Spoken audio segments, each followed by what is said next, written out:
விஜய் அவர்கள் இப்பதான் அரசியல் கட்சியை தொடங்கி இருக்கிறாரு. ஒரு தேர்தலில் கூட அவர் போட்டியிடல. 26ல அவர் ஒற்றை இலக்கத்துக்கு மேல வாக்கு வாங்குவார் அப்படிங்கறத குணசேகரன் எந்த அடிப்படையில முடிவு செய்யறார்? அப்படி கருத்து கணிப்புகள் வருது, கருத்து கணிப்புகளின் அடிப்படையில தான் முடிவு செய்யறார் அப்படிங்கிற ஒரு வாதத்துக்கு அதை நம்ம ஏற்றுக்கொண்டால் கூட எந்த கருத்து கணிப்பும் இதுவரை நாம் தமிழர் கட்சி வந்து 8 விழுக்காடு வாக்கு வாங்கும், இந்த அளவுக்கு வளரும், அங்கீகரிக்கப்பட்ட மாநில கட்சியா தனித்து நின்றே ஆகும் அப்படிங்கறதெல்லாம் யாருமே சொன்னது கிடையாது. 16 தேர்தலில் யாருமே பேசல. கட்சி பேரையே வந்து அங்க ஊடகங்கள் பேசவே இல்லை.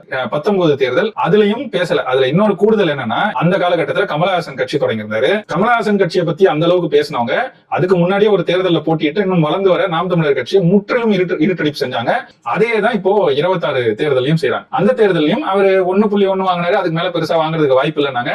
4 மடங்கு வளர்ச்சி. அதுக்கு பிறகு திரும்ப 21 தேர்தல் வருது. அதுல 4 விழுக்காடு வாங்கியிருக்கிறாரு. அதை தக்க வச்சுக்கிறதே பெரிய செய்தி அப்படின்னாங்க. 6.8. அப்புறம் 24. அப்போ இது வளர்ந்துருச்சு. 6.8 எவ்வளவு வேணா ஆகலாம் அப்படிங்கிற நிலை இருக்கும்போது மீண்டும் ஒரு முறை இந்த முறை 4 தான் வாங்குவாருன்னு பல ஊடகங்கள் பேசினாங்க. இப்படி எல்லாம் செஞ்சும் நாம் தமிழர் கட்சி 24ல 8.2 விழுக்காடு வாக்குகள் வாங்கி தனித்து நின்று மாநில அங்கீகரிக்கப்பட்ட மாநில கட்சியா மாறிச்சு. இந்த வளர்ச்சியை பொறுத்து கொள்ள முடியாத சிலர், அந்த சிலர்ல குணசேகரனும் ஒருத்தர். ஏன் அப்படின்னா, தமிழர்னு சொன்னா அவ்வளவு விருப்பம் இருக்கு உங்களுக்கு எல்லாம் அப்படின்னா நீங்க எல்லாம் யார்?